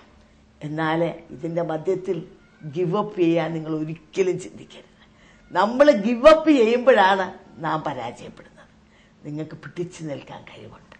എന്തെന്നാൽ ഒരുവൻ നമുക്ക് വേണ്ടി ജീവിക്കുന്നു. ഈ ഡോക്ടർമാരൊക്കെ നമ്മളെ ചികിത്സിക്കുന്നത് ഈ ദൈവം കൊടുത്ത കൊച്ചു ബുദ്ധിയിൽ നിന്നാണല്ലോ. ആ കൊച്ചു ബുദ്ധി വെച്ച് അവർ കുറച്ച് കാര്യങ്ങളൊക്കെ പഠിച്ച് അതിൽ നിന്നാണ് അവര് നമ്മളെ ചികിത്സിക്കുന്നതും അങ്ങനെ ഉണ്ടാക്കിയ മരുന്നുകൾ നമുക്ക് തരുന്നതെല്ലാം. അതിനൊക്കെ പരിമിതികളുണ്ട്. എന്നാൽ അതിനൊക്കെ അപ്പുറമായിട്ട് ഈ പരിമിതികളെല്ലാം തട്ടി മാറ്റിക്കൊണ്ട് നമുക്ക് വേണ്ടി അത്ഭുതം പ്രവർത്തിപ്പാൻ കഴിവുള്ള ഒരു യേശു ജീവിക്കുന്നു. ആ യേശു ജീവിക്കുന്നതുകൊണ്ട് മാത്രമാണ് ഇന്ന് ബിന്ദു നമ്മുടെ ഇവിടെ ഇരുന്നുകൊണ്ട് തൻ്റെ അനുഭവം ആരോഗ്യവതിയായിട്ട് നമ്മളോട് പങ്കുവെച്ചുകൊണ്ടിരിക്കുന്നത്. അതുകൊണ്ട് നിങ്ങളുടെ ഈ നിരാശയിൽ നിന്ന് നിങ്ങളൊന്ന് ചാടി എഴുന്നേൽക്കാൻ. കർത്താവേ, എനിക്കും ആശയ്ക്ക് വകയുണ്ട്. നിശ്ചയമായി എൻ്റെ ജീവിതത്തിൽ എനിക്ക് സൗഖ്യമുണ്ട്. അതുകൊണ്ട് ഞാൻ ഈ തളർന്ന അവസ്ഥയിൽ നിന്ന് ഞാൻ മുമ്പോട്ട് പോകുവാൻ ഞാൻ തീരുമാനിക്കുകയാണ് എന്ന് നിങ്ങൾക്കിന്ന് ഈ പറയുന്ന സാക്ഷ്യത്തിൽ കൂടെ നിങ്ങൾക്കൊരു തീരുമാനം എടുക്കാൻ കഴിയുമെങ്കിൽ നിങ്ങൾ അവിടെ വിജയിക്കുകയാണ്. പറഞ്ഞാട്ടെ. ഇതുകൊണ്ട് നിരാശയിലേക്ക് നടന്നിരുന്ന എനിക്ക്, കാരണം ആരും ഇന്നും ജീവിക്കുന്ന ഒരു ദൈവമുണ്ടെന്ന് പറഞ്ഞു തരുവാൻ ഉണ്ടായിരുന്നില്ല. ഞാൻ പോയിരുന്ന ആരാധനയിലൊന്നും ഇന്നും ജീവിക്കുന്ന ഒരു ദൈവമുണ്ട്, നിങ്ങളുടെ രോഗത്തിന് വേണ്ടിയാണ്, നിങ്ങളുടെ ശാപത്തിന് വേണ്ടിയാണ്, നിങ്ങളുടെ പാപത്തിന് വേണ്ടിയാണ് ദൈവം ക്രൂശിലേറിയതെന്ന് ആരും പറഞ്ഞു തരുവാനായിട്ട് ഇടയായില്ല. ഈ യേശുവിനെ ഒരാളും എനിക്ക് പരിചയപ്പെടുത്തി തന്നുമിരുന്നില്ല. അതുകൊണ്ട് തന്നെ ഞാൻ കഴിഞ്ഞ കാലങ്ങളിൽ ഞാൻ യേശുവിനെ രക്ഷകനായി സ്വീകരിച്ചതെല്ലാം എന്റെ ജീവിതത്തിൽ നിന്ന് മറന്നുപോയിക്കൊണ്ടിരുന്നു. അതുകൊണ്ട് തന്നെ വളരെ നിരാശയിലാണ് ഞാൻ ജീവിച്ചു വന്നത്. കാരണം കുടുംബത്തിൽ സമാധാനമില്ല, എന്നും രോഗിയായി കിടക്കുന്ന ഒരു ഭാര്യ, ഭർത്താവ് വീട്ടിലേക്ക് വരുമ്പോൾ ഒന്ന് എഴുന്നേറ്റ് നിൽക്കുവാൻ പോലും കഴിയാതെ, ഒന്ന് ഭക്ഷണം വിളമ്പി കൊടുക്കുവാൻ കഴിയാതെ, കുട്ടികൾക്ക് ഭക്ഷണം വായിൽ വെച്ചു കൊടുക്കുവാൻ കഴിയാതെ, സ്വയമായി ആഹാരം കഴിക്കുവാൻ കഴിയാതെ, ഒരു ഗ്ലാസ് വെള്ളം ഞാൻ കുടിക്കണമെങ്കിൽ മറ്റുള്ളവരുടെ സപ്പോർട്ട് വേണമായിരുന്നു. അതുപോലെ ഇരിക്കുന്ന ഒരു അവസ്ഥയായിരുന്നു എന്റെ ജീവിതത്തിൽ ഉണ്ടായിരുന്നത്. ആരും എനിക്ക് സഹായിപ്പാൻ ഉണ്ടായിരുന്നില്ല. കാരണം എല്ലാവരും നമ്മൾ സഹായത്തിനായി വിളിച്ചു കഴിഞ്ഞാൽ കൈമാറിപ്പോകുന്ന ഒരവസ്ഥ ഞാൻ എന്റെ ജീവിതത്തിൽ അന്ന് തിരിഞ്ഞു കണ്ടു. വചനത്തിൽ ഇപ്രകാരം എഴുതിയിരിക്കുന്നു, പെറ്റമ്മ മറന്നുപോയാലും ഞാൻ നിങ്ങളെ സ്നേഹിക്കുന്ന ഒരു ദൈവമുണ്ടെന്ന്, കൈവിടാത്ത ഒരു ദൈവമുണ്ടെന്ന് വചനത്തിൽ പറഞ്ഞത്. ഈ സമയങ്ങളിലാണ് ഞാനത് പൂർണ്ണമായി വിശ്വസിക്കുന്നത്. ആരും സഹായിപ്പാനില്ലാതിരുന്നിട്ടും ഞാൻ ആ നാളുകളിൽ നടന്നു വന്ന ആ വഴി, എന്റെ ഭർത്താവ് വളരെ സപ്പോർട്ടായിരുന്നു. കാരണം കുഞ്ഞുങ്ങളുടെ കാര്യങ്ങൾ നോക്കുവാൻ, എനിക്ക് ഭക്ഷണങ്ങൾ എടുത്തു തരുവാൻ, എന്റെ ജീവിതത്തിൽ വളരെ കൈത്താങ്ങായി എന്റെ ഭർത്താവ് എന്റെ കൂടെ നിന്നു. കാരണം തളരുവാൻ ഇടയാകാതെ വണ്ണം സ്വയം ആശ്വസിപ്പിച്ചുകൊണ്ട് മുന്നേറ്റുവാൻ എന്റെ ഭർത്താവ് എനിക്ക് വളരെ സഹായമായിരുന്നു. അതെനിക്ക് പറയാതെ നിർത്തിയില്ല. കാരണം അതുകൊണ്ടാണ് ഒരു ആത്മഹത്യയിൽ നിന്നും ഞാൻ പിന്മാറുവാനായിട്ട് ഇടയായത്. ഇന്ന് നിരാശയിൽ കഴിയുന്നവരുണ്ടെങ്കിൽ, കാരണം ആ രീതിയിൽ, കാരണം എനിക്ക് ഒന്നും നടക്കുവാൻ കഴിയുന്ന ഒരു സ്ത്രീ എന്ന രീതിയിൽ ഭവനത്തിലെ ഒരാവശ്യവും ചെയ്യുവാൻ കഴിയാത്ത ഒരവസ്ഥ നിങ്ങൾ ആലോചിച്ചു നോക്കൂ. തളർന്നു കിടക്കുന്ന ഒരവസ്ഥ, ഭർത്താവ് ഭവനത്തിൽ വരുമ്പോൾ ഒന്നും ചെയ്യാൻ കഴിയാത്ത ഒരവസ്ഥ, അങ്ങനെ നിരാശയിലിരിക്കുന്ന ഒരു അനുഭവമായിരുന്നു എനിക്ക് അന്നുണ്ടായിരുന്നത്. അതിൽ കൂടുതൽ ഞാൻ മരിച്ചു കഴിഞ്ഞാൽ എന്റെ മക്കളെ ആരും നോക്കും എന്നുള്ള ഒരു അവസ്ഥയായിരുന്നു എന്നെ ഏറ്റവും ഭാരപ്പെടുത്തിക്കൊണ്ടിരുന്നത്. അവരൊരു രണ്ടാനമ്മയുടെ കീഴിലേക്ക് ആയി പോകുമോ? ഞാൻ എപ്പോഴും എന്റെ ഹസ്ബൻഡിനോട് പറയുമായിരുന്നു, ഇവരെ നമുക്ക് ഒരു ഓർഫനേജിലേക്ക് വിട്ടുകൊടുത്താൽ മതി. കാരണം ആരും നോക്കാനില്ലാത്ത രീതിയിൽ അവരെ മറ്റുള്ളവരെ ഏൽപ്പിക്കരുതേ എന്ന് ഞാൻ പലപ്പോഴായി എന്റെ ഹസ്ബൻഡിനോട് പറഞ്ഞിട്ടുള്ള അവസരങ്ങൾ എന്റെ ജീവിതത്തിലുണ്ട്. കാരണം എനിക്ക് വരുന്നതായ ആ ദുർവിധി, പലപ്പോഴും മരണത്തെ കണ്ടുകൊണ്ട് മുന്നിട്ട് നിൽക്കുന്ന ആ ഒരവസ്ഥ, അത് ഇപ്പോൾ ആലോചിക്കാനേ വയ്യ. അന്ന് ആരുമില്ലായിരുന്നു. കാരണം ബൈബിളിൽ ഇപ്രകാരം പറയുന്നു, കഷ്ടകാലത്ത് നീ വിളിച്ചപേക്ഷിക്കുക, ഞാൻ നിനക്ക് ഉത്തരം തരുളും, ഞാൻ നിന്നെ വിടുവിക്കും എന്ന് പറയുന്ന ഒരു വചനം അന്ന് ഓർമ്മയിൽ പോലും ഉണ്ടായിരുന്നില്ല. അതുകൊണ്ടായിരുന്നു എത്ര ആശ്വാസമായിരുന്നു അല്ലെ? ആയിരുന്നു. പക്ഷെ ഭർത്താവ് സപ്പോർട്ടീവ് ആയിരുന്നു അല്ലേ? ഞങ്ങളെ കേൾക്കുന്ന പ്രേക്ഷകരോട് എനിക്ക് പറയാനുള്ളത്, ഈ മനസ്സോർക്കുമ്പോൾ പ്രോഗ്രാം സ്ത്രീകളെയാണ് ഇന്റർവ്യൂ ചെയ്യുന്നെങ്കിലും പലപ്പോഴും എന്നെ വിളിക്കുന്നത് സ്ത്രീകൾ എത്ര വിളിക്കുന്നോ അത്രയും തന്നെ അല്ലെ അതിലധികം ഭർത്താക്കന്മാരെ അല്ലെ പുരുഷന്മാരും എന്നെ വിളിക്കാറുണ്ട്. അപ്പൊ ഈ പ്രോഗ്രാം നിങ്ങളും കാണുന്നു എന്ന് എനിക്കറിയാം. ഈ പെൺകുട്ടി പറഞ്ഞ നിങ്ങൾ കേട്ടല്ലോ, ബിന്ദു പറഞ്ഞത്, എന്റെ ഭർത്താവ് എനിക്ക് അത്രത്തോളം സപ്പോർട്ടീവ് ഇല്ലായിരുന്നുവെങ്കിൽ ചിലപ്പോൾ ഞാൻ ആത്മഹത്യ ചെയ്തു പോകുമായിരുന്നു. നിശ്ചയമായും ഭർത്താക്കന്മാർക്ക് ഭാര്യമാർ രോഗികളാകുമ്പോൾ അല്ലെ ബലഹീനരാകുമ്പോൾ നിങ്ങളുടെ സപ്പോർട്ടാണ് ഭാര്യമാരെ പിടിച്ചു നിർത്തുന്നത്. എന്നാൽ പല സംഭവങ്ങൾ എനിക്ക് കേൾക്കാൻ കഴിഞ്ഞിട്ടുണ്ട്. ക്യാൻസറായി കിടക്കുന്ന ഭാര്യയെ മരിക്കുന്നതിന് മുമ്പ് തന്നെ വിട്ടിട്ട് വേറെ വിവാഹം ആലോചിക്കുന്ന ഭർത്താക്കന്മാർ, വേറെ ബന്ധങ്ങളിലേക്ക് വഴുതി വീഴുന്ന ഭർത്താക്കന്മാരുടെ അനുഭവങ്ങൾ, ഇത് കേൾക്കുമ്പോൾ ചങ്ക് പൊട്ടുന്ന വേദനയാണ് തോന്നുന്നത്. എന്ന് പറഞ്ഞാൽ നിങ്ങൾക്ക് ദൈവം തന്ന കൂട്ടാളി തന്റെ ജീവിതത്തിൽ വേദനയിൽ കൂടെ അല്ലെങ്കിൽ രോഗത്തിൽ കൂടെ കടന്നു പോകുമ്പോൾ നിങ്ങളല്ലാതെ അവൾക്ക് ആശ്വാസം നൽകി കൊടുക്കാൻ ആരുണ്ട്? ഒരിക്കലും ഭർത്താക്കന്മാർ അത് ചെയ്യരുത്. നിങ്ങളുടെ സ്നേഹം, നിങ്ങളുടെ ഉറപ്പ്, നിങ്ങൾ കൊടുക്കുന്ന കൈത്താങ്ങ് നിശ്ചയമായും ആ ഭാര്യയെ പിടിച്ചെഴുന്നേൽപ്പിക്കുവാൻ അത് സഹായമായി തീരുമെന്നുള്ള കാര്യത്തിൽ യാതൊരു സംശയവുമില്ല. അന്ന് ജോയി ആ കൈത്താങ്ങ് കൊടുത്തുകൊണ്ടാണ് ഇന്ന് ബിന്ദു ലോകത്തിൽ ജീവനോടെ ഇരിക്കുന്നത്. മറ്റുള്ളവരുടെ മുൻപിൽ ബന്ധുമിത്രാദികൾ എപ്പോഴും വരുമ്പോൾ ചോദിക്കുന്ന ഒരു ചോദ്യമുണ്ട്, ഇപ്പോൾ നിന്റെ അവസ്ഥ എങ്ങനെയുണ്ട്? ആ ചോദ്യം കേൾക്കുമ്പോൾ വളരെ വേദനയാണ്. കാരണം നിത്യരോഗിയായി അറിയപ്പെടുന്ന ഒരു ഭാര്യ ഒരു ഭർത്താവിന് സഹിക്കാൻ കഴിയുന്ന ഒരു അവസ്ഥയല്ല. കാരണം ഞാൻ എവിടെയും പോകുവാറില്ല. കാരണം എനിക്കൊന്ന് യാത്ര ചെയ്യുവാൻ, ഇരുന്ന് യാത്ര ചെയ്യുവാൻ സാധിക്കുമായിരുന്നില്ല. ബ്ലഡ് കോട്ട് ചെയ്തിരുന്നത് കൊണ്ട് ഞാൻ ഒരു 10 മിനിറ്റ് ഇരുന്ന് കഴിയുമ്പോൾ ഞാൻ ഒമിറ്റ് ചെയ്യുമായിരുന്നു. ഞാൻ അതിലേറെ എനിക്ക് ഇരുന്നുകൊണ്ട് യാത്ര ചെയ്യുമ്പോൾ തല കറങ്ങുന്ന ഒരു അനുഭവമായിരുന്നു. പലപ്പോഴും ഈ ബ്ലഡ് സർക്കുലേഷൻ കോട്ട് ചെയ്യുന്നത് കൊണ്ട് അത് ശരിയായ രീതിയിൽ നടക്കാത്തത് കൊണ്ട് തന്നെ പലപ്പോഴും പല സമയത്തും ഞാൻ വീഴുന്ന ഒരവസ്ഥയിലേക്ക് മാറിയിട്ടുണ്ട്. പലപ്പോഴും ഇരുന്ന സമയത്ത് കണ്ണുകളെല്ലാം അടഞ്ഞു പോകുന്ന ഒരവസ്ഥ, ഇരുട്ട് കയറുന്ന ഒരവസ്ഥ. ആ ഇരുട്ട് കയറുന്ന അവസ്ഥ എപ്പോഴാണെന്ന് നമുക്ക് പറയുവാനായിട്ട് കഴിയില്ല. അപ്പോൾ തന്നെ അവിടെ വീണു പോകുന്ന ഒരവസ്ഥയായിരുന്നു എന്റെ ജീവിതത്തിൽ ഉണ്ടായിരുന്നത്. മുഖാമുഖമായി കണ്ടു. അതെ, അതുകൊണ്ട് തന്നെ ചെറിയ കുഞ്ഞുങ്ങളായതുകൊണ്ട് ഫ്രണ്ടിലെ ഡോറിന്റെ താക്കോൽ ഞാൻ എപ്പോഴും എന്റെ കൈവിരലുകളിൽ തൂക്കിയിട്ടുകൊണ്ടായിരുന്നു നടന്നിരുന്നത്. കാരണം മക്കൾക്കറിയാം ഞാൻ എപ്പോഴെങ്കിലും വീണിട്ടുണ്ടെങ്കിൽ വന്നിരിക്കുന്ന അവരോട് എന്റെ മമ്മിയുടെ കയ്യിൽ താക്കോലുണ്ട് എന്ന് പറയുന്ന ഒരവസ്ഥ വരെ ആ മക്കൾ പഠിച്ചു വെച്ചിരുന്നു. കാരണം അതേ രീതിയിലായിരുന്നു എന്റെ അനുഭവം. കാരണം ആരും എന്നെ സഹായിക്കാൻ ഉണ്ടായിരുന്നില്ലല്ലോ. പലപ്പോഴും തനിച്ചിരിക്കുന്ന ഒരവസ്ഥയായിരുന്നു എന്റെ ജീവിതത്തിൽ ഉണ്ടായിരുന്നത്. ആരും നോക്കുവാനായിട്ടില്ല. കാരണം മറ്റു പലരെയും സഹായത്തിന് വിളിക്കുമ്പോൾ അവരെല്ലാം നിസ്സഹായയുടെ ഒരു അവസ്ഥയായിരുന്നു. എവിടെ വെച്ചാണോ ഞാൻ വീഴുന്നതെന്ന് പറയുവാൻ അറിയില്ലായിരുന്നു. കാരണം ബൈബിളിൽ ഇപ്രകാരം പറയുന്നു, നീ തീയിൽ കൂടി കടന്നുപോയാലും വെള്ളത്തിൽ കൂടി കടന്നുപോയാലും നിന്നെ ഒന്നും മുക്കുകയുമില്ല, ദഹിപ്പിക്കുകയുമില്ല എന്നുള്ള ആ വചനം ഇപ്പോൾ എന്നെ വളരെയധികം ധൈര്യപ്പെടുത്തുന്നു. കാരണം അന്ന് ആ വചനമാണ് അതിലെ കൂടെ എല്ലാം എന്നെ നടത്തിയിരുന്നതെന്ന് എനിക്ക് തീർച്ചയായും പറയുവാനായിട്ട് കഴിയും. ഈ ബിന്ദുവിന്റെ ടെസ്റ്റിമണിയിൽ നിന്ന് നമുക്കൊരു കാര്യം നന്നായി മനസ്സിലാക്കാൻ കഴിയും. ഇന്ന് നിങ്ങളെ സ്നേഹിക്കുന്നവരെ, ഇന്ന് നിങ്ങൾ പലപ്പോഴും ചിന്തിക്കും, ഇവരൊക്കെയാണ് എൻ്റെ ജീവിതത്തിൽ എനിക്ക് ഏറ്റവും വലിയ ആശ്വാസം, എനിക്ക് ഇവരില്ലെങ്കിൽ എനിക്ക് ജീവിക്കാൻ പറ്റത്തില്ല. പലപ്പോഴും നമ്മൾ മനുഷ്യരെ ആശ്രയിക്കാറുണ്ട്. പലപ്പോഴും ദൈവം വിളിക്കുമ്പോൾ പോലും പലർക്കും മനുഷ്യരാണ് തടസ്സം. അയ്യോ, അവരും ഇവരും എന്തു പറയും, അവരെന്നോട് പിണങ്ങുമോ, അവരെന്നെ ഉപേക്ഷിക്കുമോ, അവരുടെ സ്നേഹം അറ്റുപോകുമോ, ഇതൊക്കെ ചിന്തിച്ചാ പലപ്പോഴും ദൈവവിളി പോലും നമ്മളെ മറുതലിച്ച് നിൽക്കുന്നത്. എന്നാൽ ഇതുപോലുള്ള അവസ്ഥയിലേക്ക് നാം വഴുതി വീഴുമ്പോൾ, ഇതുപോലെ രോഗിയായി തീരുമ്പോൾ, ഡോക്ടർമാര് മരണത്തിന് വിധി എഴുതുമ്പോൾ, സഹായിപ്പാൻ മറ്റാരുമില്ലാത്ത അവസ്ഥയിൽ എത്തിച്ചേരുമ്പോൾ എത്ര പേര് നിങ്ങളുടെ കൂടെ നിൽക്കും? മനുഷ്യന്റെ എല്ലാ സ്നേഹം വ്യർത്ഥമാണ്. ഒരിക്കലും മനുഷ്യഭയം കെണിയാണെന്നാണ് ബൈബിള് പറയുന്നത്. ഒരിക്കലും മനുഷ്യനെ പേടിച്ച് നിങ്ങളുടെ സ്റ്റെപ്പ് പുറകോട്ടെടുത്ത് വെക്കരുത്.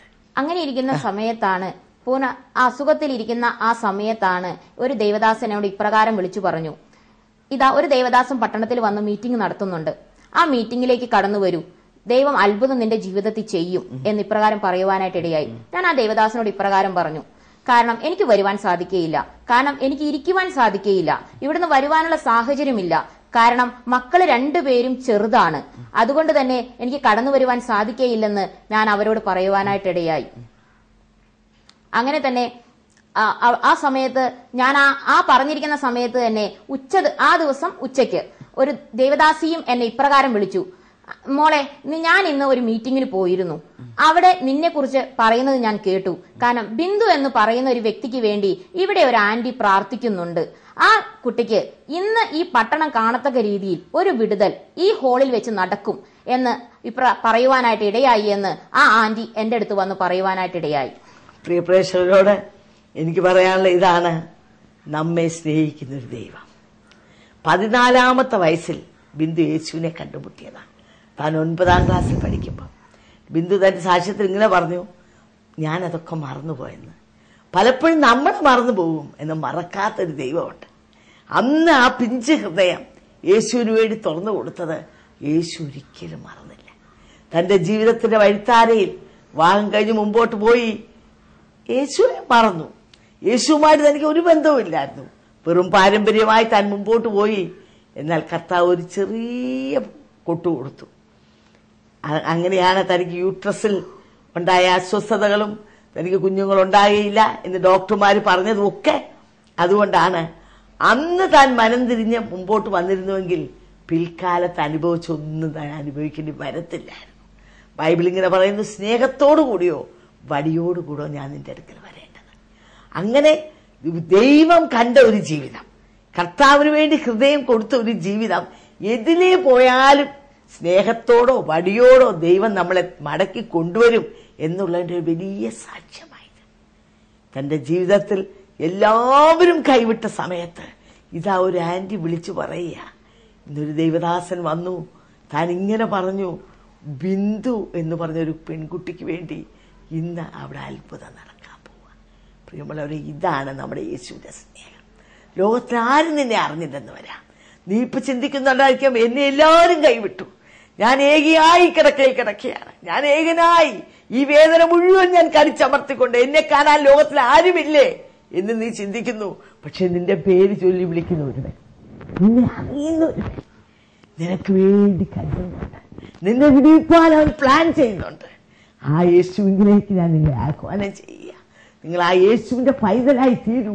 14-ാമത്തെ വയസ്സിൽ യേശുവിന് വേണ്ടി ഹൃദയം കൊടുത്തതുപോലെ ഇന്ന് രാത്രികാലം നിങ്ങൾ ഇങ്ങനെ പ്രാർത്ഥിക്കൂ, യേശുവേ എന്റെ ഹൃദയത്തിലേക്ക് വരണമേ, ഞാനും എന്റെ ഹൃദയവാൽ നിനക്ക് വേണ്ടി തുറന്നു തരുന്നു, എന്നെ നിന്റെ പൈതലാക്കി തീർക്കണമേ.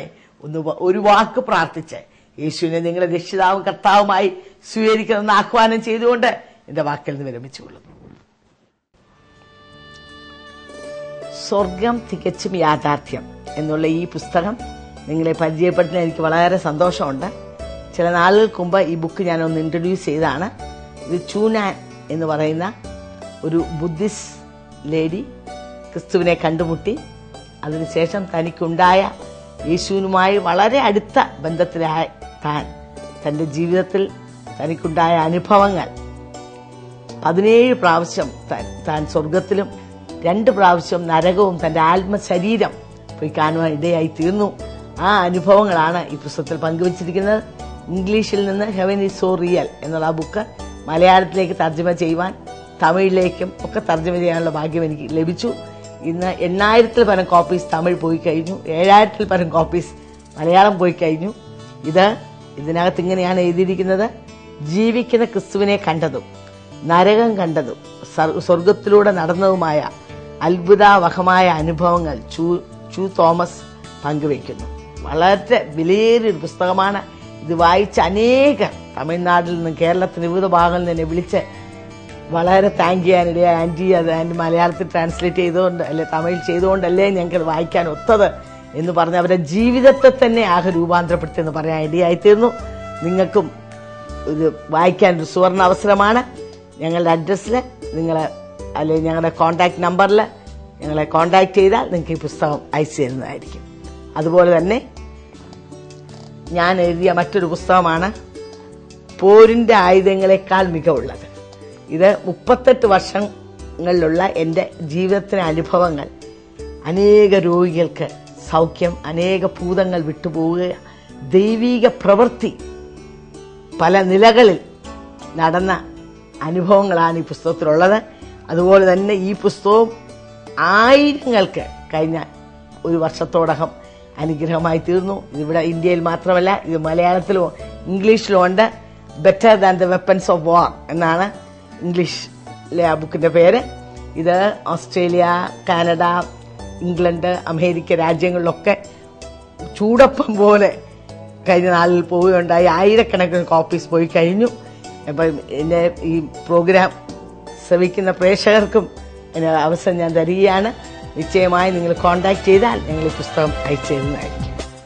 ഈ പ്രോഗ്രാം നിങ്ങൾക്ക് തീർച്ചയായും ഒരു അനുഗ്രഹമായി തീർന്നെന്ന് ഞങ്ങൾ വിശ്വസിക്കുന്നു. നിങ്ങൾക്ക് എന്തെങ്കിലും അഭിപ്രായങ്ങളോ പ്രാർത്ഥന വിഷയങ്ങളോ ഉണ്ടെങ്കിൽ ഞങ്ങളുമായി ബന്ധപ്പെടുക. ഞങ്ങളുടെ മേൽവിലാസം: New India Church of God, Bethesda Communications, Chingavanam, Kottayam. Phone number 0481-243-0329, 653339. Mobile number 9447578202. Email ID mariamathampi@yahoo.com.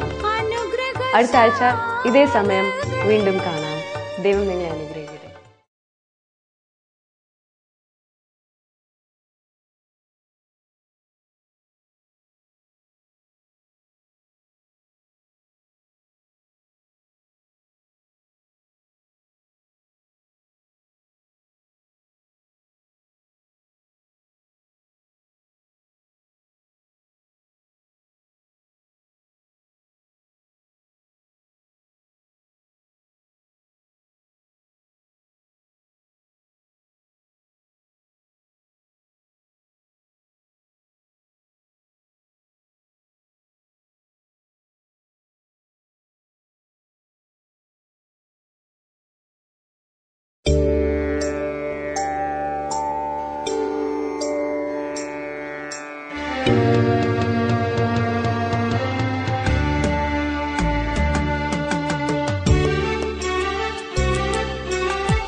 മനസ്സോർക്കും പ്രോഗ്രാമിലേക്ക് സ്വാഗതം.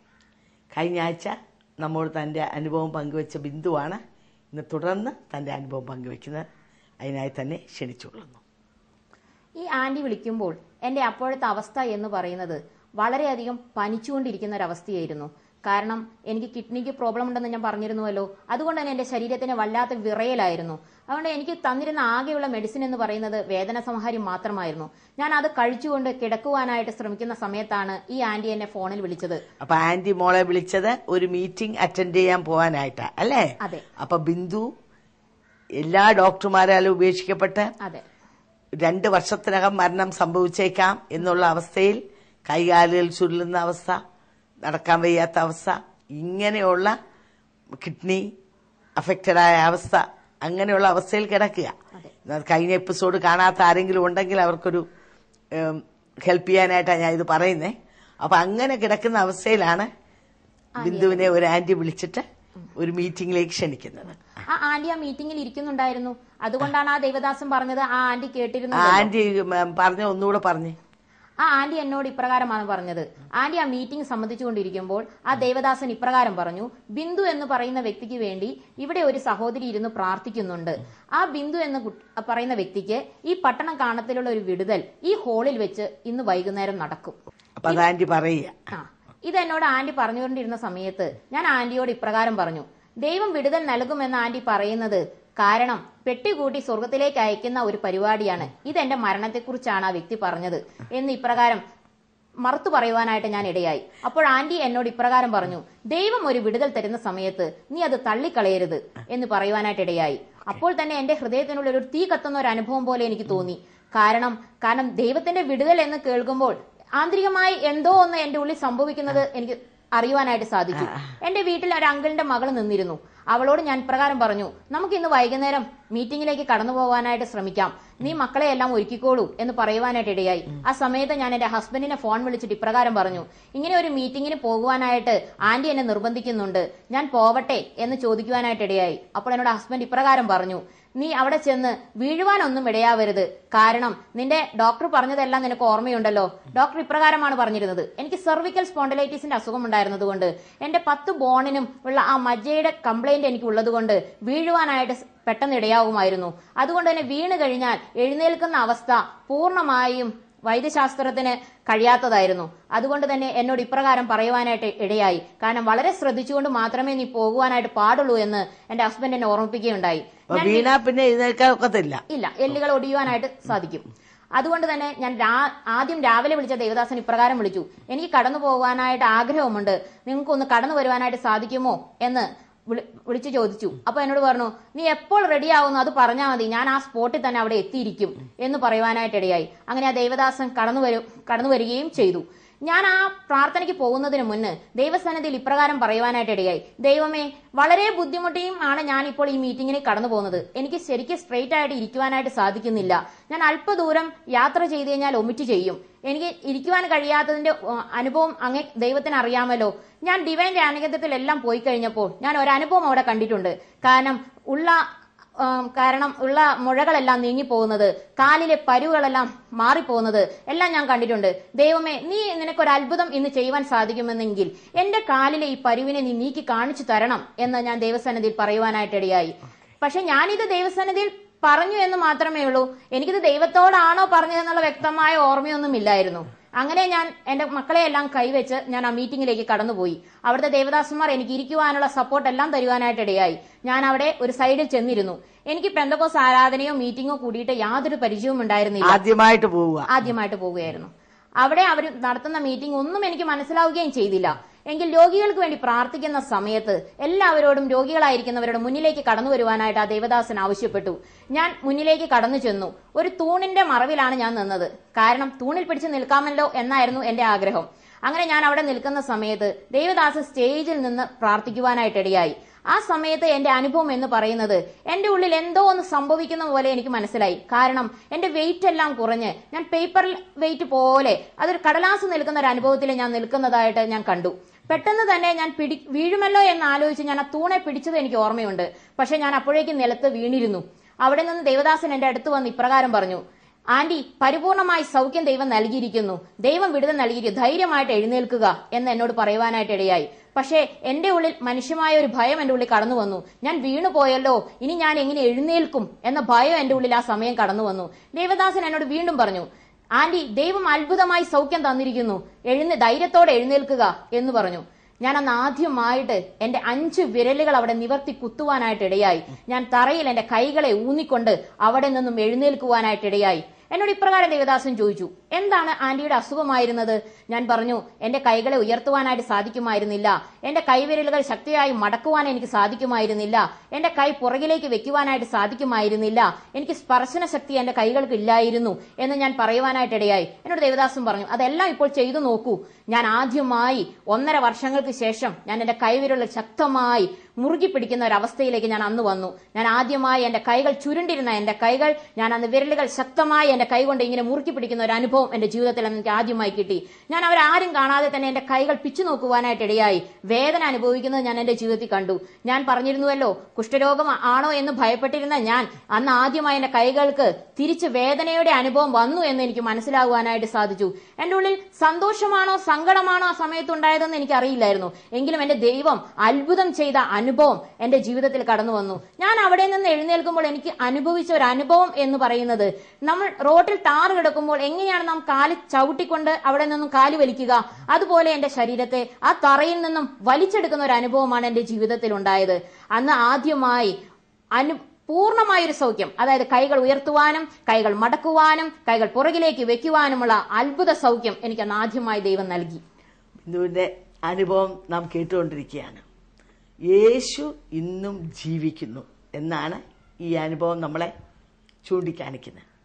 നിശ്ചയമായും മരിച്ചു മൺമറഞ്ഞ ഒരു ദൈവത്തിന് നമ്മുടെ പ്രാർത്ഥന കേൾക്കുവാനോ നമുക്ക് വേണ്ടി പ്രവർത്തിക്കുവാനോ ഒന്നും കഴിയത്തില്ല.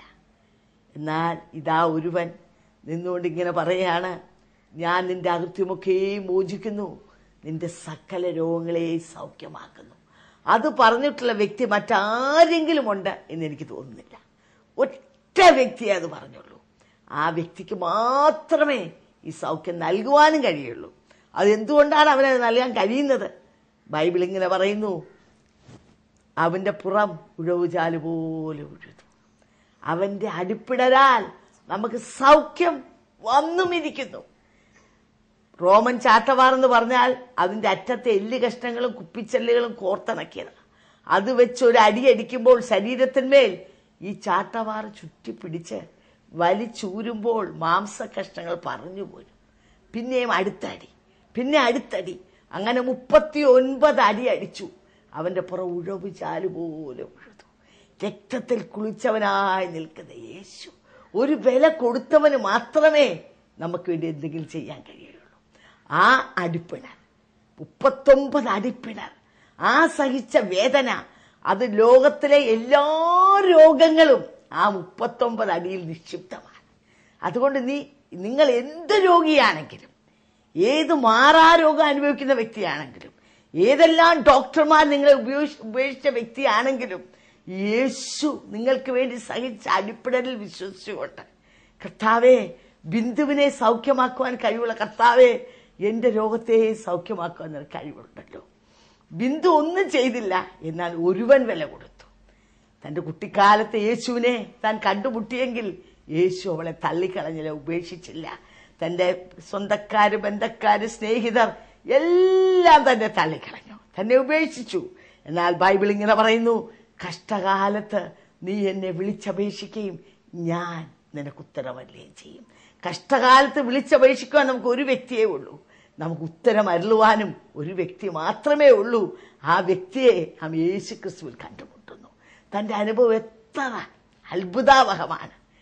രോഗിയായി കൈ ചുരുണ്ട അവസ്ഥയിൽ ഒന്നും ചെയ്യാൻ നാം കേട്ടല്ലോ, സെൻസേഷൻ പോലും ഇല്ല.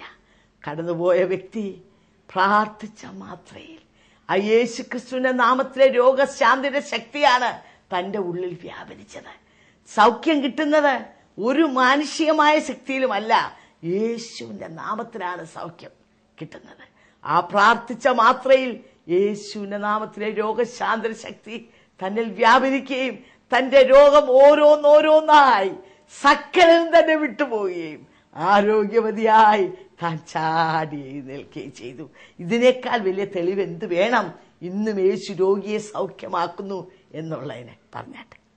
ദേവദാസൻ ഇപ്രകാരം എന്നോട് ചോദിച്ചു, ദൈവം അത്ഭുതകരമായൊരു സൗഖ്യം ആന്റിയുടെ ജീവിതത്തിൽ തന്നിരിക്കുന്നു. തിരിച്ചു ദൈവത്തിന് ആന്റി എന്തു കൊടുക്കുന്നു?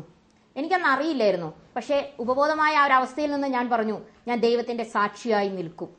ഇപ്രകാരം ഞാൻ പറഞ്ഞിട്ട് അവിടെ നിന്നും കടന്നു പോകുന്നു. അത് മാത്രമേ ദൈവം ആഗ്രഹിക്കുന്നുള്ളല്ലോ. അതെ, ഞാൻ പിറ്റേ ദിവസം രാവിലെ എഴുന്നേറ്റ് സാധാരണ രീതിയിൽ രോഗാവസ്ഥയിലായിരുന്ന ഞാൻ സാധാരണ ഒരു 8 മണി 9 മണി നേരത്തെ ഞാൻ എഴുന്നേൽക്കുവാറുള്ളായിരുന്നു. കാരണം ആ ഗുളികയെല്ലാം കഴിച്ചതിന്റെ ക്ഷീണം എനിക്ക് ഉണ്ടാവുമായിരുന്നു. ഭക്ഷണമെല്ലാം പുറത്തുനിന്ന് വാങ്ങുകയോ അല്ലെങ്കിൽ ആരെങ്കിലും വന്ന് വെച്ച് തരികയോ ആയിരുന്നു അന്ന് ചെയ്തുകൊണ്ടിരുന്നത്. എന്നോട് തന്നെ ആരോ സംസാരിക്കുന്നത് പോലെ എനിക്ക് തോന്നി. നീ എന്തിനു കിടക്കുന്നു? നിനക്ക് സൗഖ്യമായിട്ടുണ്ടല്ലോ, നിനക്കിതെല്ലാം ചെയ്തുകൂടെ എന്ന് ആരോ എന്റെ ഉള്ളിൽ നിന്ന് പറയുന്നത് പോലെ എനിക്ക് തോന്നി.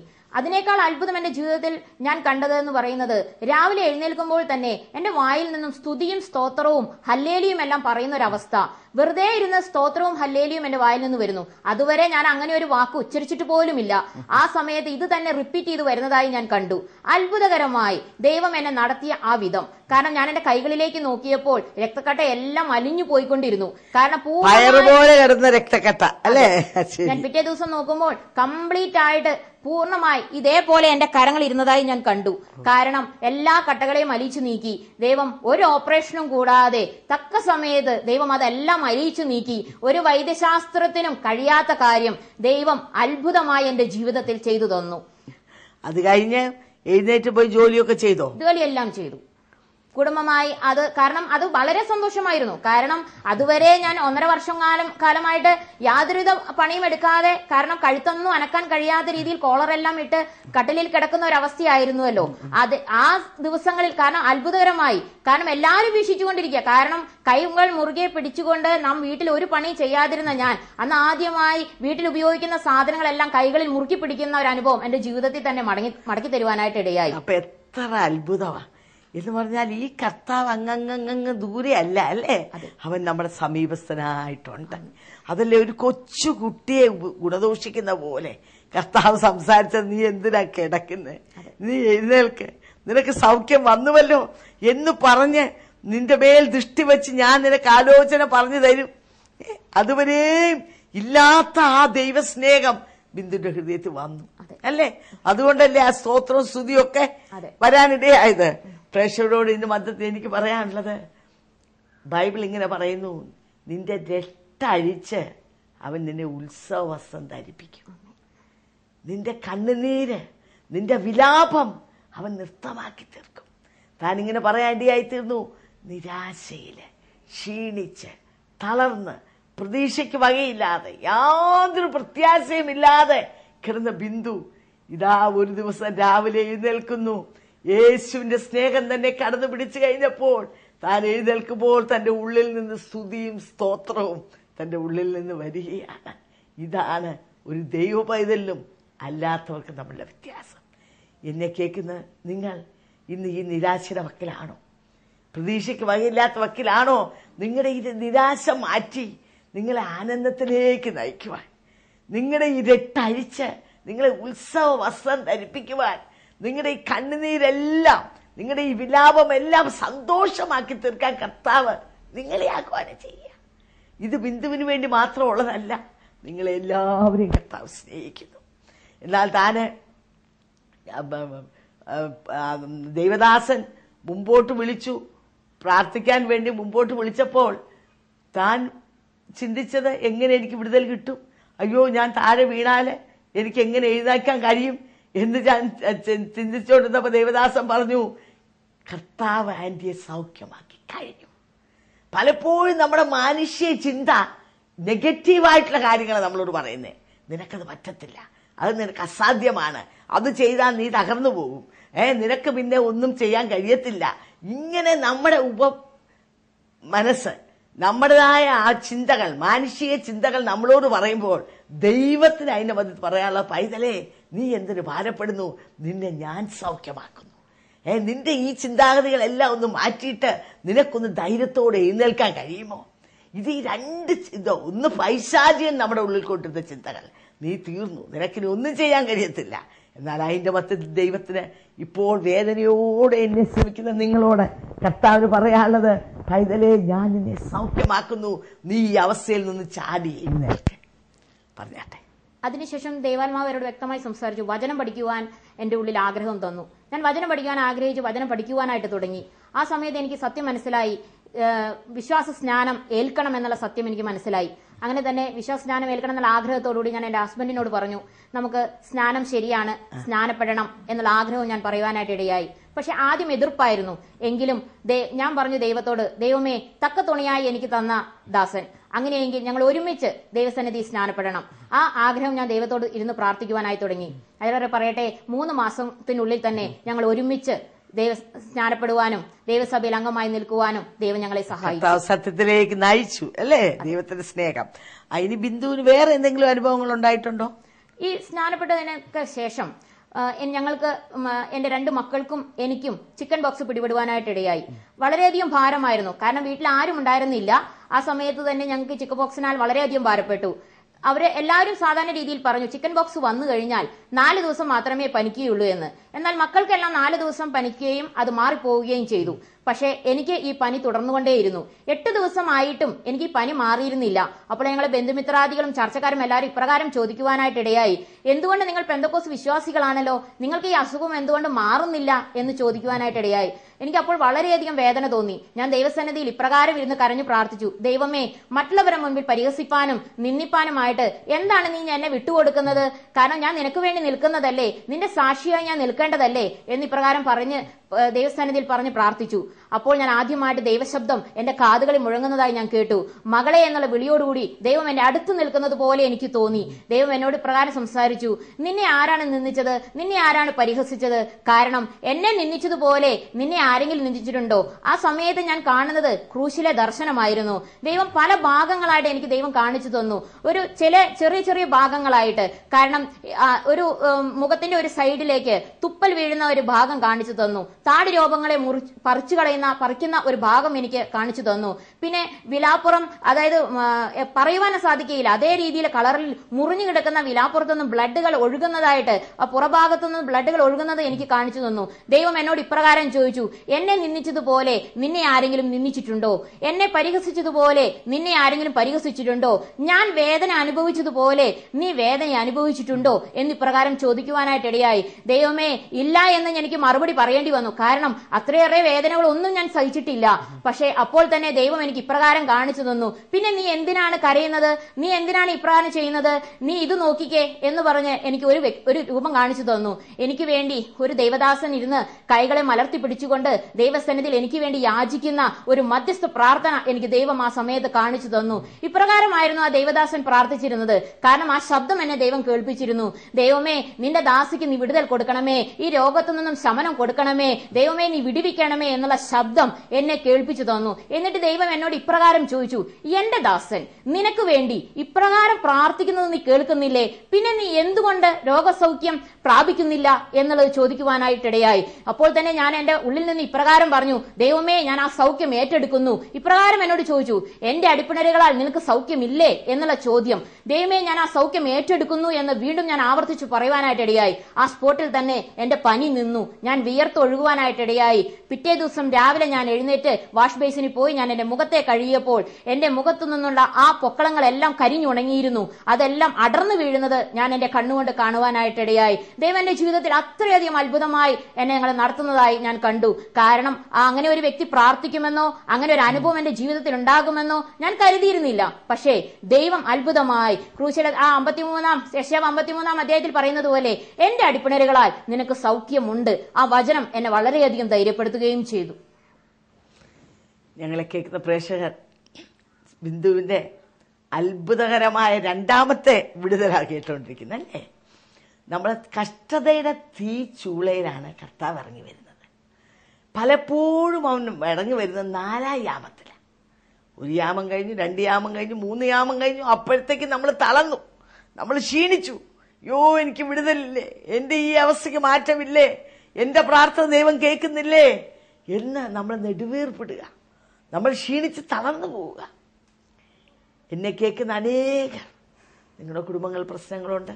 നിങ്ങൾ രക്ഷിക്കപ്പെട്ട വ്യക്തിയാണ്, നിങ്ങളുടെ ഭർത്താവ് രക്ഷിക്കപ്പെട്ടിട്ടില്ല, നിങ്ങളുടെ ഭർത്താവ് നിങ്ങൾക്ക് വളരെ ഹാർഡ് ടൈംസ് തരുന്നുണ്ട്, നിങ്ങളെ പള്ളി പറയുന്നു, നിങ്ങളോട് സംസാരിക്കുന്നില്ല, നിങ്ങൾ രണ്ടുപേരും ഉറങ്ങുന്ന 2 മുറിയിലാണ്, നിങ്ങളെ അങ്ങ് തള്ളി മാറ്റി വെച്ചിരിക്കുക. കുഞ്ഞുങ്ങൾ നിങ്ങൾക്കെതിരായിട്ട് എഴുന്നേൽക്കുന്നു, സാമ്പത്തികമായ ബുദ്ധിമുട്ടുകൾ, അതുപോലെ ബിസിനസ് തകരുന്നു, കടഭാരങ്ങൾ ഒരു വശത്ത്, വിസ ശരിയാകുന്നില്ല, ഗ്രീൻ കാർഡ് കിട്ടുന്നില്ല, IELTS പരീക്ഷ പാസ്സാകുന്നില്ല, വിദേശത്തുള്ള ഭാര്യയ്ക്ക് ഭർത്താവിനെ കൊണ്ടുപോകാനൊക്കുന്നില്ല. ഇങ്ങനെ പല പല പല പ്രശ്നങ്ങൾ കൂടെ നിങ്ങൾ കടന്നുപോയിക്കൊണ്ടിരിക്കുക. ഇതെന്താ എനിക്ക് വിടുതലില്ലാത്തത്? എന്താണ് എൻ്റെ പ്രാർത്ഥന ദൈവം കേൾക്കാത്തത്? നിശ്ചയമായും ദൈവം ഇറങ്ങി വരുന്നൊരു സമയമുണ്ട്. കഴിഞ്ഞ ദിവസം എന്നെ സുജ എന്ന് പറഞ്ഞൊരു കുട്ടി, ഏത് കൺട്രിയാണെന്ന് ഞാൻ പറയുന്നില്ല, എന്നെ വിളിച്ച് പ്രാർത്ഥിച്ചു, അഭിഷേകം പ്രാപിക്കണം എന്ന് പറഞ്ഞു. കഴിഞ്ഞ ആഴ്ച നടന്ന സംഭവമാണ്. പ്രാർത്ഥിച്ചു, ആത്മാവിൽ നിറഞ്ഞു. അത് മാത്രമല്ല, ആ കുട്ടി പിന്നെ എന്നെ വിളിച്ചു പറഞ്ഞു, ആൻറ്റി പ്രാർത്ഥിച്ചു കഴിഞ്ഞപ്പോഴത്തേക്കും ഞാൻ ഛർദ്ദിക്കാൻ തുടങ്ങിയെന്ന് പറഞ്ഞു. ഇത് കടലിനക്കരെ അനേക മൈലിനപ്പുറത്തുള്ള സംഭവമാണ്. പൈശാചി ശക്തി അഴിഞ്ഞു മാറുകയായിരുന്നു. അങ്ങനെയാണെങ്കിൽ വേറൊന്നും ഞാൻ ചെയ്തില്ല, യേശുവിന്റെ നാമത്തിൽ പ്രാർത്ഥിച്ചു. ഇപ്പോൾ നിങ്ങൾ വിശ്വസിക്കുന്നെങ്കിൽ നിങ്ങളുടെ രോഗം എവിടെയാണെങ്കിൽ അവിടെ നിങ്ങളുടെ കൈവയ്ക്കൂ. ഈ TV സ്ക്രീനിലേക്ക് അല്ലെങ്കിൽ ഈ കമ്പ്യൂട്ടറിലേക്ക് നിങ്ങളുടെ കൈ നീട്ടൂ. ഈ സമയം നമ്മൾ പ്രാർത്ഥിക്കാൻ പോവാ. The Lord is going to heal you and deliver you right now. നമുക്ക് പ്രാർത്ഥിക്കാം. യേശുവേ, ഈ ജീവിതങ്ങളെ ഞാൻ നിന്റെ കരങ്ങളിലേക്ക് തരുന്നു. യേശു ഇന്നും ജീവിക്കുന്നു. അവിടുത്തെ അടിപ്പിളാലേക്ക് സൗഖ്യം വരുന്നു എന്ന് ഞങ്ങൾ ബിന്ദുവിന്റെ സാക്ഷ്യത്തിൽ കൂടെ കേട്ട്, കർത്താവേ, ഇതുപോലെ വേദനിക്കുന്ന, തകർന്നിരിക്കുന്ന, പൈശാചി ബന്ധനത്താൽ ഭാരപ്പെടുന്ന, പാരമ്പര്യ കെട്ടുകളാൽ വേദന അനുഭവിക്കുന്ന, നിന്നെ അനുഭവിക്കുന്ന അനേക ജീവിതങ്ങൾ ഞങ്ങളെ ശ്രമിക്കുന്നുണ്ട്. ജീവിതങ്ങളെ ഈ സമയം കർത്താവിന്റെ കരം തൊട്ടാട്ടെ. കർത്താവേ, ഈ സമയം യേശുക്രിസ്തുവിന്റെ നാമത്തിലെ രോഗശാന്തിയുടെ ശക്തി ജീവിതങ്ങൾ കൂടെ ശരീരത്തിൽ വ്യാപരിക്കട്ടെ. Be healed in the mighty name of Jesus Christ of Nazareth. ഈ സമയം തന്നെ വിടുതൽ വ്യാപരിക്കട്ടെ. ജീവിതങ്ങൾ സ്വാതന്ത്ര്യം പ്രാപിക്കട്ടെ.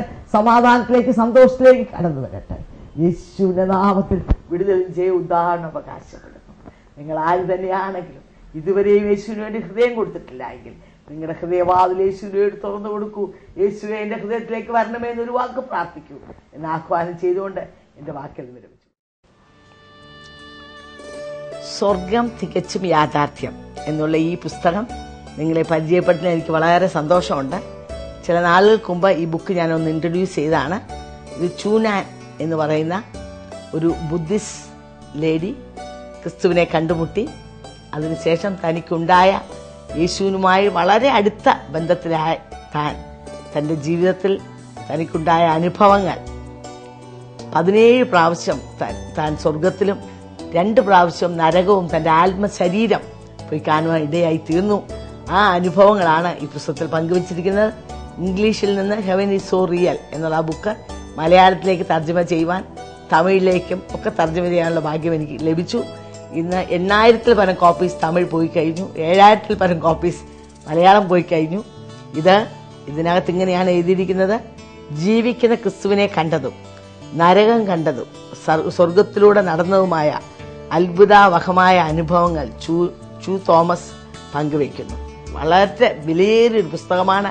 ഇത് വായിച്ച അനേകം തമിഴ്നാട്ടിൽ നിന്നും കേരളത്തിന് വിവിധ ഭാഗങ്ങളിൽ നിന്ന് വിളിച്ച് വളരെ താങ്ക് ചെയ്യാനിടയായി. ആൻറ്റി, അത് ആൻറ്റി മലയാളത്തിൽ ട്രാൻസ്ലേറ്റ് ചെയ്തുകൊണ്ട് അല്ലെ തമിഴ് ചെയ്തുകൊണ്ടല്ലേ ഞങ്ങൾക്ക് വായിക്കാൻ ഒത്തത് എന്ന് പറഞ്ഞ് അവരുടെ ജീവിതത്തെ തന്നെ ആകെ രൂപാന്തരപ്പെടുത്തിയെന്ന് പറയാൻ ഇടയായിത്തീർന്നു. നിങ്ങൾക്കും ഇത് വായിക്കാൻ ഒരു സുവർണ അവസരമാണ്. ഞങ്ങളുടെ അഡ്രസ്സിൽ അല്ലെങ്കിൽ ഞങ്ങളുടെ കോൺടാക്ട് നമ്പറിൽ ഞങ്ങളെ കോൺടാക്ട് ചെയ്താൽ നിങ്ങൾക്ക് ഈ പുസ്തകം അയച്ചു തരുന്നതായിരിക്കും. അതുപോലെ തന്നെ ഞാൻ എഴുതിയ മറ്റൊരു പുസ്തകമാണ് പോരിന്റെ ആയുധങ്ങളെക്കാൾ മികവുള്ളത്. ഇത് 38 വർഷങ്ങളിലുള്ള എൻ്റെ ജീവിതത്തിലെ അനുഭവങ്ങൾ, അനേക രോഗികൾക്ക് സൗഖ്യം, അനേക ഭൂതങ്ങൾ വിട്ടുപോവുക, ദൈവിക പ്രവൃത്തി പല നിലകളിൽ നടന്ന അനുഭവങ്ങളാണ് ഈ പുസ്തകത്തിലുള്ളത്. അതുപോലെ തന്നെ ഈ പുസ്തകവും ആയിരങ്ങൾക്ക് കഴിഞ്ഞ ഒരു വർഷത്തോടകം അനുഗ്രഹമായി തീർന്നു. ഇവിടെ ഇന്ത്യയിൽ മാത്രമല്ല, ഇത് മലയാളത്തിലും ഇംഗ്ലീഷിലും ഉണ്ട്.